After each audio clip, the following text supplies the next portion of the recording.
നരേന്ദ്രമോദി ഈ മാസം 23-ന് യുക്രൈൻ സന്ദർശിക്കുമെന്ന് സർക്കാർ വൃത്തങ്ങൾ അറിയിച്ചു. റഷ്യയും യുക്രൈനുമായി 2 വർഷത്തിലേറെയായി തുടരുന്ന സംഘർഷത്തിന് പരിഹാരം കണ്ടെത്തുകയാണ് യാത്രയുടെ ലക്ഷ്യമെന്നാണ് കേന്ദ്ര സർക്കാർ വൃത്തങ്ങൾ പറയുന്നത്. റഷ്യ അധിനിവേശം ആരംഭിച്ചതിന് ശേഷം ആദ്യമായാണ് മോദി യുക്രൈനിലെത്തുന്നത്. ഇറ്റലിയിൽ നടന്ന G7 ഉച്ചകോടിയിൽ യുക്രൈൻ പ്രസിഡന്റ് സെലൻസ്കിയുമായി മോദി കൂടിക്കാഴ്ച നടത്തിയിരുന്നു. യുക്രൈൻ സന്ദർശിക്കാൻ ക്ഷണിക്കുകയും ചെയ്തു. കഴിഞ്ഞ മാർച്ചിൽ സെലൻസ്കിയും മോദിയും ഫോണിലൂടെ ബന്ധപ്പെട്ടിരുന്നു. നിലവിലുള്ള പ്രതിസന്ധികളും സംഘർഷങ്ങളും പരിഹരിക്കുന്നത് സംബന്ധിച്ചും ഇന്ത്യ യുക്രൈൻ ബന്ധം ദൃഢമാക്കുന്നത് സംബന്ധിച്ചും ഇരുവരും ചർച്ച ചെയ്തതായും റിപ്പോർട്ടുകൾ ഉണ്ടായിരുന്നു. സമാധാനം പുനഃസ്ഥാപിക്കുന്നതിനായി ചെയ്യാനുള്ള എല്ലാ കാര്യങ്ങളും ഇന്ത്യ ചെയ്യുമെന്നും പ്രധാനമന്ത്രി പ്രഖ്യാപിച്ചിരുന്നു.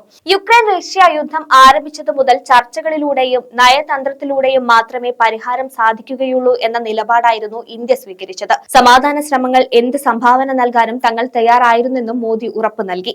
ഈ മാസം ആദ്യം മോദി മോസ്കോയ്ക്കും സന്ദർശനം നടത്തിയിരുന്നു. യുദ്ധം ഒന്നിനും ഒരു പരിഹാരമല്ലെന്ന് മോദി വ്യക്തമാക്കുകയും ചെയ്തു. റഷ്യ യുക്രൈൻ സംഘർഷം ആരംഭിച്ചതിന് ശേഷം ഇരു രാജ്യങ്ങളും സന്ദർശിക്കുന്ന ചുരുക്കം ലോക നേതാക്കളിൽ ഒരാളാണ് മോദി. 40 വർഷത്തിന് ശേഷമാണ് ഒരു ഇന്ത്യൻ പ്രധാനമന്ത്രി യുക്രൈൻ സന്ദർശിക്കുന്നത്. യുക്രൈനിലെത്തുന്ന മോദി ഓഗസ്റ്റ് 24-ന് ദേശീയ ദിനത്തിലും സംബന്ധിക്കുമെന്നാണ് റിപ്പോർട്ടുകൾ.